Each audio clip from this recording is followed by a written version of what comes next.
Glorious coaching centre के YouTube channel पे आपका फिर स्वागत है। मैं आपका मित्र ताज। आज हम बात करने वाले हैं पर्यावरण और शिक्षण शास्त्र के एक महत्वपूर्ण टॉपिक पर, जिसके अंतर्गत हम लोग पढ़ने वाले हैं यात्रा एवं यात्री। जी दोस्तों, यदि सीईटी की तैयारी आप कर रहे हैं तो ये वीडियो हमारा आपके लिए बहुत ही उपयोगी साबित होने वाला है। यदि हमारे चैनल पर आप पहली बार विजिट किए हैं तो हमारे चैनल को सब्सक्राइब करेंगे, साथ ही बेल आइकन भी प्रेस करेंगे ताकि आपको सीईटी से संबंधित तमाम क्वेश्चन से लगातार अपडेट रहेंगे।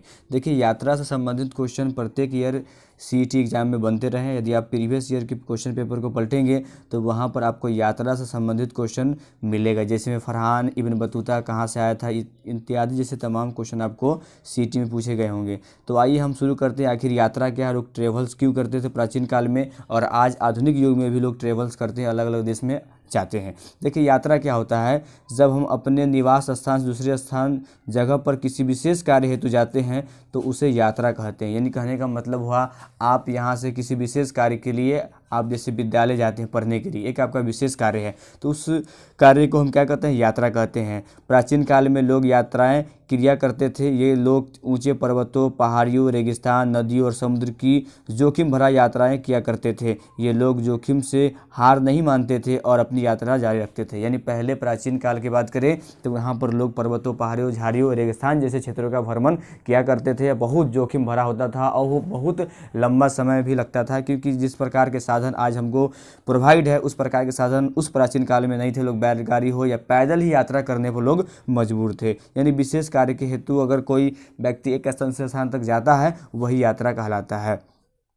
ठीक है, यात्रा के क्या लाभ थे इसको भी हम जानते हैं। यात्रा क्यों किया जाता था, यात्रा के क्या लाभ थे, आखिर बिना लाभ के लोग यात्रा तो करते नहीं थे। तो यात्राओं के लाभ पढ़ते हैं। प्राचीन समय में यात्राएं भले ही जोखिम भरी थी परंतु उसमें कुछ लाभ जरूर थे। यानी कहने का मतलब हुआ, यात्रा तो जोखिम थी लेकिन कहने के उसमें कुछ प्रकार के लाभ भी थे। यात्राओं से लोगों को एक दूसरे के विचार को जानने का मौका मिलता था। सबसे बढ़िया इंपॉर्टेंट पॉइंट है, लोग यात्रा क्यों करते थे। यात्रा एक स्थान से स्थान लोग करते थे ताकि उनके सभ्यता को, वहाँ के रहने सहने के तौर तरीके को अवगत हो जाए और उसके विचार से अपने विचार को क्या कर रहे, संबंध स्थापित कर दे। ये सबसे अच्छा पॉइंट होता है।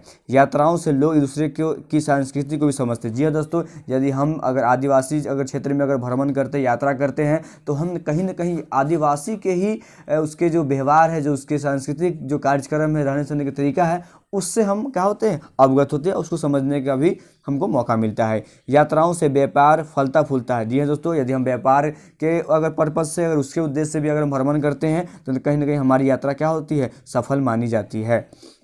यात्राओं से नई जगह की खोज हुआ करती थी। यात्राओं से विभिन्न संस्कृति का समन्वय भी होता है। जी हाँ दोस्तों, अगर हम बात करें तो हम भी वहाँ के संस्कृति को एडॉप्ट करते हैं, वो भी हमारी संस्कृति को क्या करते हैं, और एडॉप्ट करते हैं। तो ये कब कैसे होता है, भ्रमण। जैसे कि आप लोग जानते हैं कि विदेशी आक्रमण जो हुआ भारत में, जो मुगलों का हो या अंग्रेजों का हो, कहीं ना कहीं वो विदेश से भारत में आए थे। वहाँ मूल रूप से भारत के नहीं थे, क्या थे, वो व्यापार के माध्यम से आए थे, जैसा कि आप लोग जानबे करते हैं। आज भी लोग यात्राएं करते हैं, आज भी यात्राओं करने के लिए लाभ वही है, परंतु यात्रा का साधन बदल गए। बात सही है, क्योंकि यात्रा करने का पर्पज वही है, या हम व्यापार के क्षेत्र में जाते हैं या वहाँ घूमने के लिए जाते हैं, लेकिन किसी न किसी विशेष कार्य के लिए ही जाते हैं। बल्कि क्या है, पहले के जो साधन थे अब के साधन में क्या है, अंतर पाया जाता है। ठीक है, भारत में विदेशी यात्रा, अब हम ये इंपॉर्टेंट इसलिए है क्योंकि इससे क्वेश्चन बनते हैं। सीईटी में बात करें तो सीईटी में इससे क्वेश्चन बनते रहे हैं, भारत में विदेशी यात्रा। अब विदेशी यात्रा कब कैसे कैसे हुए हैं इसके बारे में आप लोग इतिहास में पढ़ भी चुके होंगे, लेकिन यहाँ पर हमको संक्षिप्त पढ़ना है क्योंकि सीईटी में इतना डीपली पूछता नहीं है।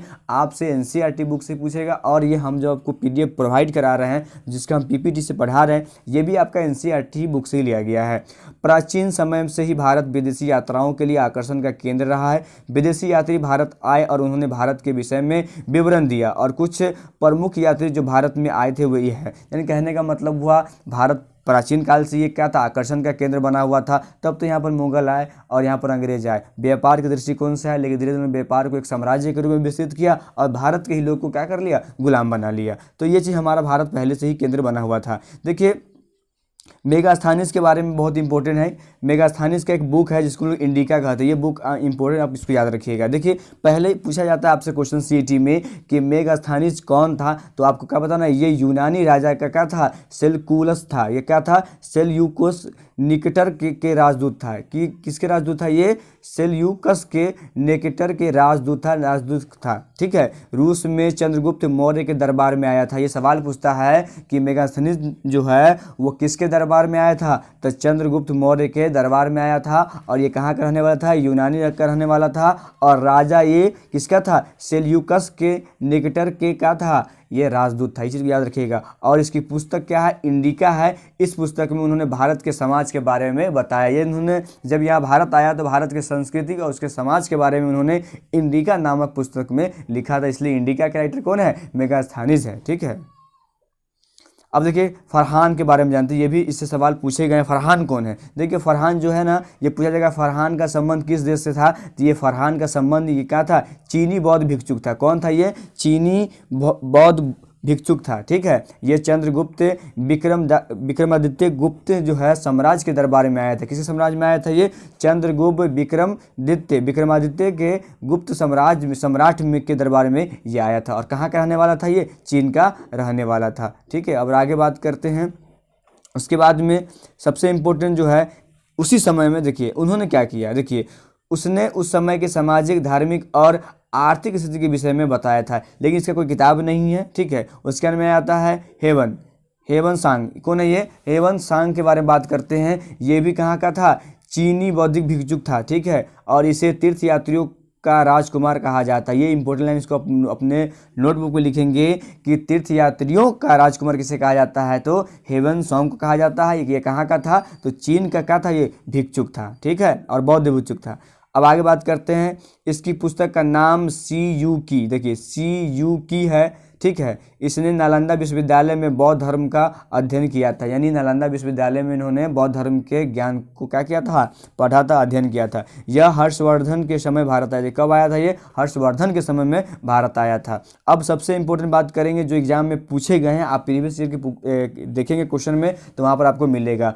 अल बरूनी कौन है, ये अल बरूनी है जो यह उज्बेकिस्तान का निवासी था। सबसे इंपॉर्टेंट लाइन है, पूछा जाता है कि अल बरूनी कहाँ का रहने वाला था, तो कहाँ का, ये उज्बेकिस्तान का रहने वाला था। यह महमूद गजनी के साथ भारत आया था। ये किसके साथ भारत आया था, महमूद गजनी के साथ भारत आया था। और इसकी पुस्तक का नाम जो था वो क्या था, तहकीके हिंद या किताबे उल हिंद था। कौन था, किताबे उल हिंद था। इस चीज़ को आप कॉपी में नोट डाउन करेंगे। अपनी पुस्तक में इन्होंने क्या बताया, अपनी पुस्तक में इसने भारत के विषय में बताया है और ख़ास तौर पर ये तालाबों का जिक्र किया है। अगर पूछा जाए आपसे कि भारत के तालाबों का जिक्र किसने किया है, तो अल बरूनी किया। कौन किया है, अल बरूनी किया है। अब बात करते हैं इब्न बतूता, ये भी इंपॉर्टेंट है। इब्न बतूता कौन था, यह अफ्रीकी देश के मोरक्को का निवासी था। ये आपको सीटी में डायरेक्ट पूछा हुआ लाइन है कि इब्न बतूता जो है वो कहाँ का रहने वाला था, तो वो मोरक्को यानी अफ्रीका का देश है मोरक्को, वहाँ का निवासी था। यह महमूद बिन तुगलक के समय भारत आया था। ये भी चीज़ आप याद रखिएगा कि कब आया था, यह महमूद बिन तुगलक के समय में भारत आया था। देखिए इसने अपनी पुस्तक का नाम रिहाला, देखिए इंपॉर्टेंट है, ये जो उन्होंने जब यात्रा किया था भारत, तो यहाँ पर अपने यात्रा का जो अनुभव जो है वो अपने पुस्तक रिहाला में वर्णन किया था। तो रिहाला क्या है, यात्रा वृतांक है जो किसका है, इब्न बतूता का है। इस चीज़ को याद रखिएगा। अब बात करते हैं वास्को डी गामा, जिन्होंने समुद्री तट के माध्यम से भारत का क्या किया था, खोज किया था रास्ते का। देखिए वास्को डी गामा यह पुर्तगाली निवासी था। ठीक है, और इसने 1498 में यूरोप से भारत में समुद्री मार्ग की खोज किया था। इस चीज़ को याद रखिएगा कि ये 1498 में कहाँ पहुंचा था, केरल पहुंचा था। कहाँ पहुंचा था, ये केरल पहुंचा था, जहाँ पर जगह का नाम है कालीकट। कहाँ से, ये कालीकट ये पहुंचा था। ठीक है, और व्यापार के उद्देश्य से पहुंचा था। ठीक है, अब इसके बाद करते हैं कि डुआर्ड और बारबोसा कौन है, डुआर्टो और बारबोसा और डोमिगो पायस, ये दोनों पुर्तगाली यात्री थे जो विजयनगर के सम्राट कृष्णदेव राय के समय भारत आया था। इस चीज़ को भी मेंशन कर लीजिएगा। अब देखिए आधुनिक यात्रा के साधन के बारे में बात करें, क्योंकि अब जो यात्रा जो होने लगे हैं वो क्या होने लगे, आधुनिक। अब जो यात्रा होने लगे कैसे होने लगे, आधुनिक यात्रा, यानी अब हमारे पास में बहुत सारे साधन हैं। यानी पहले के यात्री सड़क मार्ग या जल मार्ग से सफ़र किया करते थे, उन्होंने सफ़र करने में महीनों सालों लग जाते थे, परंतु आधुनिक समय में यात्रा के साधनों में बदलाव आया है। आज के लोग सड़क मार्ग, रेल मार्ग, जल मार्ग और वायु मार्ग में भी क्या करने लगे हैं, सफ़र करना शुरू कर दिए हैं। ठीक है, रेल मार्ग हो, जल मार्ग हो, वायु मार्ग में भी किसी के द्वारा भी या फिर सभी के द्वारा सफर कर सकते हैं। आज के यात्री दूर तक का सफर वायु मार्ग के द्वारा कुछ ही घंटों में कर लेते हैं। आमतौर पर 1911 में भारत में वायु विमान सेवा क्या हो गई थी, स्टार्ट हो गई थी। और इसमें क्या हुआ है कि हम लोग दूर दूर के एरिया को भी यानी देश विदेश की यात्रा को भी हम क्या कर सकते हैं, बहुत ही सरल में कर लेते हैं। ठीक है, अब हम बात करेंगे सड़क मार्ग के। किसके बारे में बात करेंगे, सड़क मार्ग। यानी सड़क मार्ग क्या है, सड़क परिवहन। यह छोटी दूरी के लिए उपयुक्त साधन है। किसके लिए छोटी दूरी के लिए उपयुक्त साधन है, सड़क मार्ग साधन में क्या, बस, टैक्सी, कार, रिक्शा, दोपहिया वाहन सब चलते हैं। ठीक है, इस साधन की पहुंच हमारे घर तक होती है। यह जल्दी खराब होने वाली वस्तु जैसे सब्जी, दूध, ब्रेड आदि के स्थानांतरण के लिए क्या है, उपयुक्त मानी जाती है। ठीक है, सड़क मार्ग जो है, सड़क मार्ग को निम्न सड़क मार्गों में विभाजित किया गया है। देखिए सड़क को भी कैटेगरी में बांटा गया है। कौन कौन कैटेगरी, इसको भी जान लेते हैं। देखिए एक राष्ट्रीय मार्ग होता है, क्या होता है, एक राष्ट्रीय मार्ग, यह राज्यों की राजधानियों को आपस में जोड़ता है। इसे याद रखिएगा, जो राष्ट्रीय राजमार्ग होता है यह राज्यों की राजधानियों को क्या करते हैं, आपस में जोड़ता है। सबसे लंबा राष्ट्रीय मार्ग NH-44, याद रखिएगा कि अगर पूछा जाए आपसे कि भारत की सबसे लंबा जो राष्ट्रीय मार्ग जो है, जिसको लोग नेशनल हाईवे कहते हैं, NH जो है वो 44 है, जो श्रीनगर से कन्याकुमारी जाती है। कहाँ जाती है, श्रीनगर से कन्याकुमारी जाती है। और सबसे छोटा राष्ट्रीय मार्ग की बात करें तो आपका NH कितना है, 47A है, जो आपको NH1 दिल्ली से अमृतसर पर, NH2 दिल्ली से कोलकाता तक पहुंचती है। ठीक है, आगे बात करेंगे कि स्वर्णिम चतुर्भुज क्या है। देखिए स्वर्णिम चतुर्भुज यह भारत के 4 मुख्य शहर जो आपका दिल्ली, कोलकाता, चेन्नई और मुंबई को जोड़ता है, इसलिए इसका नाम क्या है, स्वर्णिम चतुर्भुज है। ठीक है,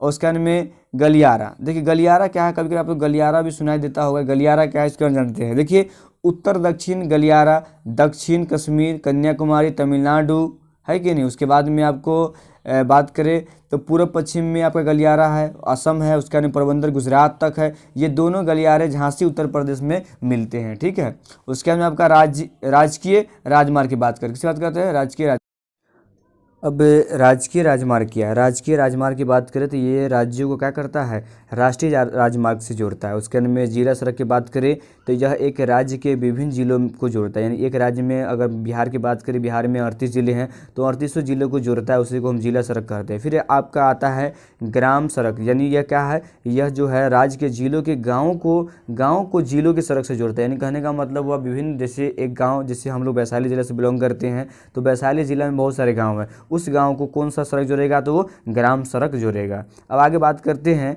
कि विश्व की सबसे ऊंची सड़क जो है वो मनाली लेह राजमार्ग है। ये चीज़ याद रखिएगा, विश्व की जो सबसे ऊंची सड़क जो है वो कौन है, मनाली लेह मार्ग है। ठीक है, अब बात करेंगे लद्दाख में लोग जो है ना ट्रॉली का उपयोग करते हैं। यानी लद्दाख में जो है वो ट्रेवल्स के लोग क्या करते हैं, ट्रॉली का उपयोग करते हैं। भारत का सबसे लंबा पुल जो है भूपेन हजारिका पुल है। कौन है, भूपेन हजारिका पुल है। ये चीज़ को अंडरलाइन कीजिएगा क्योंकि यहाँ पर भी हमने अंडरलाइन कर दिया है। ठीक है, यह असम राज्य में कहाँ है, यह असम राज्य में जो बिहार में स्थित महात्मा गांधी सेतु पुल से पहले सबसे लंबा पुल है। कहने का मतलब हुआ कि महात्मा गांधी सेतु पुल जो पटना में जो है उससे पहले सबसे लंबा जो पुल था वो कौन था, तो आप क्या बोलिएगा, भूपेन हजारिका पुल था। ठीक है, लेकिन वर्तमान में महात्मा गांधी सेतु पुल है। ठीक है, ये आप चीज़ याद रखिएगा।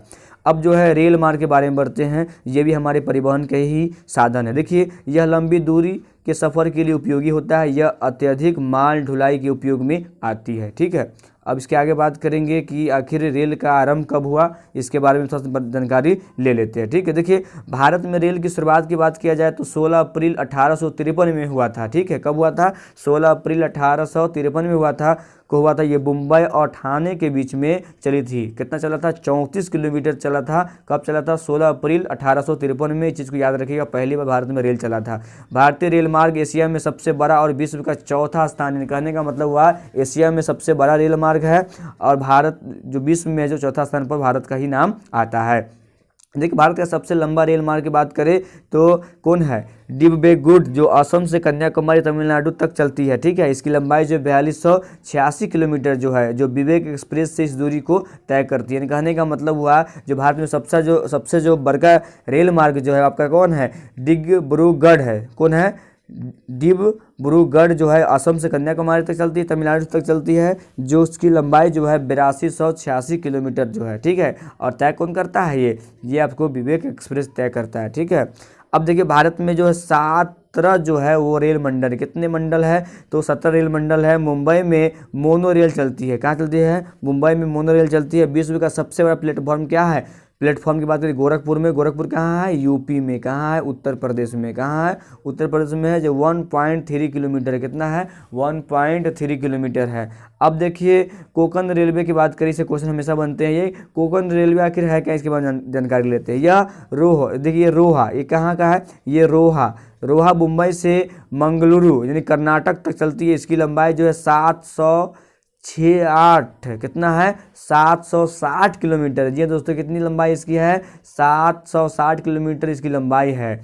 यह रेल मार्ग पर सैकड़ों पुल एवं अनेक सुरंगों है, क्योंकि यह रेलवे लाइन पहाड़ी क्षेत्र में पश्चिमी घाट से गुजरती है। कहाँ से गुजरती है, ये पश्चिमी घाटी से गुजरती है। इसकी लंबाई कितनी है 760 इसकी लंबाई है। अब जम्मू कश्मीर की बात करें तो जम्मू और बारामूला रेल मार्ग की बात करें, यह रेल मार्ग जम्मू से बारामूला तक जाती है और इस रेल मार्ग पर स्थित अन्य स्टेशन जैसे में उधमपुर, कटरा, फिर काजीगुंड, श्रीनगर और बारामूला है, ठीक है। और इसकी लंबाई कितना है 342 किलोमीटर है, किसकी, जम्मू कश्मीर बारामूला रेल मार्ग। रेल मार्ग का मतलब होता है रास्ता, मार्ग मतलब रास्ता, ठीक है, उस चीज़ को आप ध्यान में रखिएगा। अब हम पढ़ते हैं माउंटेन रेलवे ऑफ इंडिया की बात करें। देखिए माउंटेन रेलवे ऑफ इंडिया की बात करें तो भारत के पर्वतीय क्षेत्रों में छोटी रेलवे वाहन और इस पर चलने वाली ट्रेनों को टॉय ट्रेन कहा जाता है। क्या कहा जाता है, टॉय ट्रेन कहा जाता है। इन ट्रेनों को यूनेस्को ने अपनी विश्व धरोहर सूची में शामिल किया था। कहाँ शामिल किया था, इसको विश्व धरोहर सूची में शामिल किया था। ये रेलवे है और ये कहाँ है, देखिए दार्जिलिंग, दार्जिलिंग कहाँ है, ये आपका दार्जिलिंग कहाँ है, ये आपका कहाँ है, कोलकाता में। दार्जिलिंग हिमालयन रेलवे और नीलगिरी माउंटेन रेलवे यानी कालका शिमला रेलवे और कांगड़ा घाटी क्या है, ये रेलवे है, ठीक है।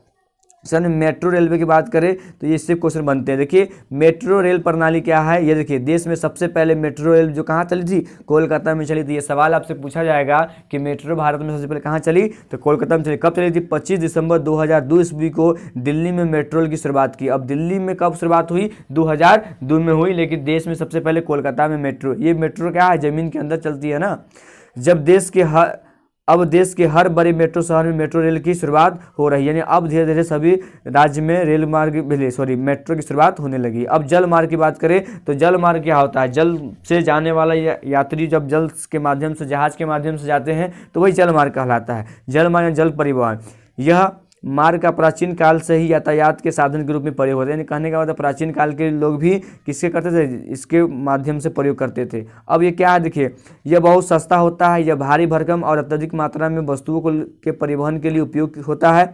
और जल मार्ग दो प्रकार के होते हैं, अंतर्राष्ट्रीय और अंतर्देशीय। यानी कहने का मतलब हुआ ये अंतर्राष्ट्रीय और अंतर्देशीय होते हैं, यानी देश के अंदर हो या एक राष्ट्र से दूसरे राष्ट्र में जाने के लिए भी किया जाता है। अंतर्राष्ट्रीय क्या है, देखिए इसका प्रयोग देशों के बीच में व्यापार के लिए होता है। यानी हमको अगर चाइना से माल मंगवाना है या चाइना से भारत से चाइना जाता है तो हम लोग अंतर्राष्ट्रीय जलमार्ग का प्रयोग करते हैं। भारत के प्रमुख अंतर्राष्ट्रीय पतन यानी बंदरगाह की बात करें तो कंडाला गुजरात है, नावा सावा मुंबई में है, उसका नाम मारमागांव गोवा में है, न्यू मंगलोर कर्नाटक में है, कोच्चि केरल में है और तूतीकोरिन जो है तमिलनाडु में है। फिर विशाखापट्टनम आंध्र प्रदेश में है, उसके बाद पारादीप उड़ीसा में और हल्दिया कोलकाता में। ये सब बंदरगाह है जहाँ पर बोट यानी शिप का एक स्टेशन है, इसके माध्यम से ये यात्रा करते हैं अन्य देश में, और अन्य देश की जो भी सामान हमारे देश में आते हैं वो भी इसी स्थान पर रुकते हैं, यहाँ से दूसरे गाड़ी में उसको ट्रांसफर करके और फैक्ट्री तक पहुँचाई जाती है। अब अंतर्देशीय क्या होता है, यानी एक ही देश में, कहने का मतलब हमारे देश में एक राज्य दूसरे राज्य में जाने के लिए अंतर्देशीय जलमार्ग का प्रयोग किया जाता है। इसका प्रयोग देश के अंदर व्यापार आदि के लिए होता है।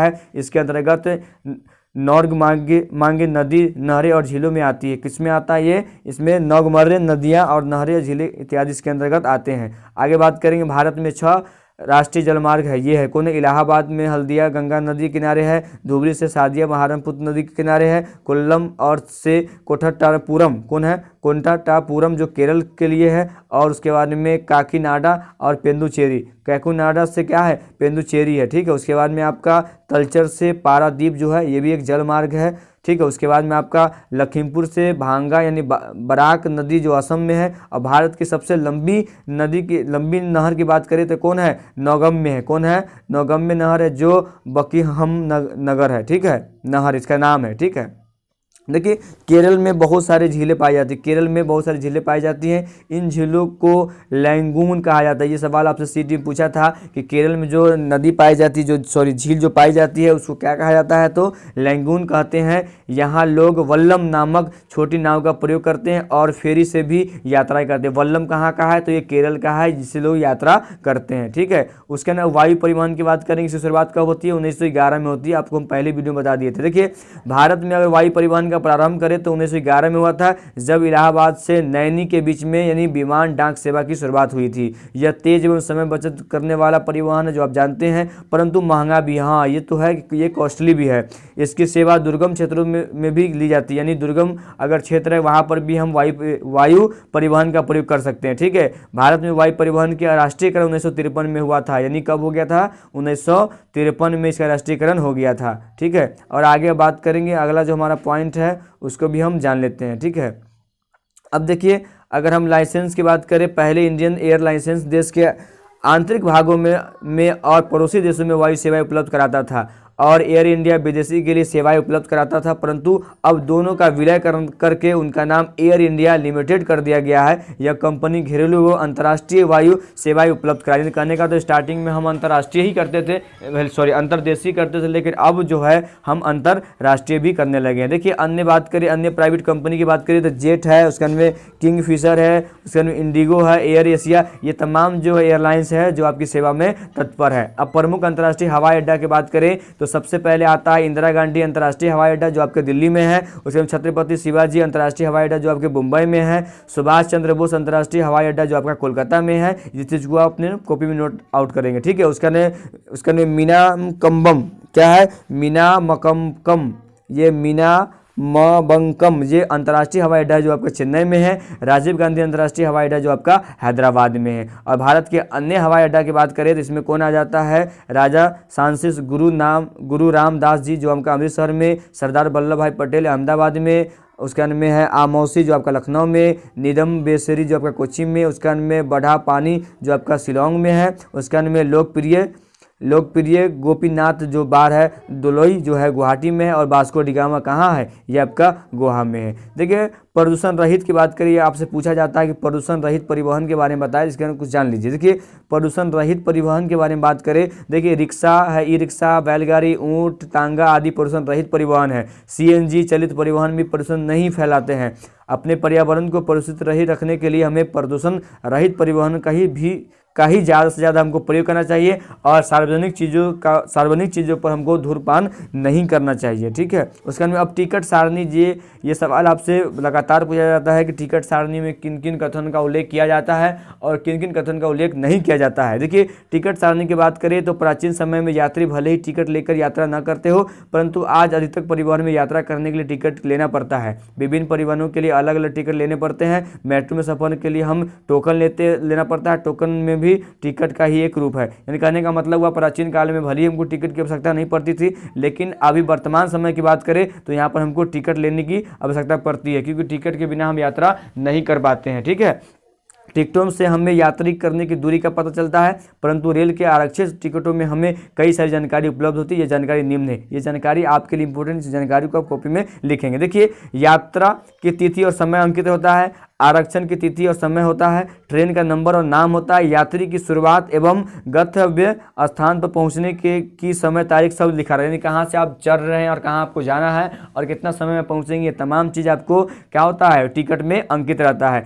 ठीक है, यात्रियों का लिंग और वायु होता है, और उसके अंदर यात्री का श्रेणी रहता है S1 S2, ये आपको लिखा रहेगा। उसके अंदर यात्रियों के कोच की संख्या और आरक्षित सीट की संख्या और वर्थ नंबर ये आपको लिखा रहेगा। ठीक है, और आरक्षण शुल्क एवं कुल किराया भी लिखा रहता है, लेकिन उसका नाम नहीं रहता है, इसे आपको याद रखिएगा। ये चीज़ इंपॉर्टेंट है जो हम बताने जा रहे हैं, उसको आप याद रखिएगा। रेलवे खिड़की विंडो के लिए आरक्षित टिकट पर यात्रियों का नाम नहीं होता है, यात्रियों का नाम आरक्षण चार्ट पर होता है जो सफ़र के दौरान TET के पास होता है, परंतु आरक्षित में टिकट जो इंटरनेट से प्राप्त किया जाता है उन पर यात्रियों का नाम होता है। यानी कहने का मतलब जो आप टिकट वहाँ प्लेटफॉर्म पर जो टिकट कटवाते हैं उस पर आपका नाम लिखा हुआ नहीं होता, बल्कि TT जो लेके आता है वहाँ पर आपका नाम होता है। लेकिन आप ऑनलाइन टिकट कटवाते हैं इंटरनेट के माध्यम से, वहाँ पर आपका नाम अंकित होता है। उसके अंदर आपका क्या होता है, समय सारणी है ना। अधिकतर परिवहन को अपनी अपनी एक समय सारणी होती है। समय सारणी में निम्न बातें होती है, क्या क्या होती है इस चीज़ को भी हम जान लेते हैं। ठीक है, देखिए समय सारणी में क्या क्या होता है, परिवहन के रूट का विवरण होता है, किस प्रकार से कहाँ कहाँ से ये गाड़ी जाएगी, उसे परिवहन के रूट में पड़ने वाली जगह स्टेशन, उस जगह स्टेशन पर पहुँचने का समय और कहाँ से चलेगी और कब छूटेगा का विवरण होता है, ठीक है। और जगह स्टेशनों के बीच की दूरी भी आपको दिया रहता है। तो ये कहने का मतलब वो हमारा कुछ यात्रा से संबंधित पॉइंट थे। आई होप कि इसको आप बहुत बेहतर से देखे होंगे और वीडियो की यहाँ तक पहुँच गए होंगे। यदि वीडियो आपको अच्छा लगा होगा तो लाइक और कमेंट करेंगे और शेयर भी करेंगे। यदि आप पहली बार हमारे चैनल विजिट करें तो हमारे चैनल को सब्सक्राइब करेंगे, साथ ही बेल आइकन भी प्रेस करेंगे ताकि आपको सीईटी से संबंधित तमाम क्वेश्चन को लगातार अपडेट रखा जाएगा। तब तक इतना ही। जय हिंद, जय भारत।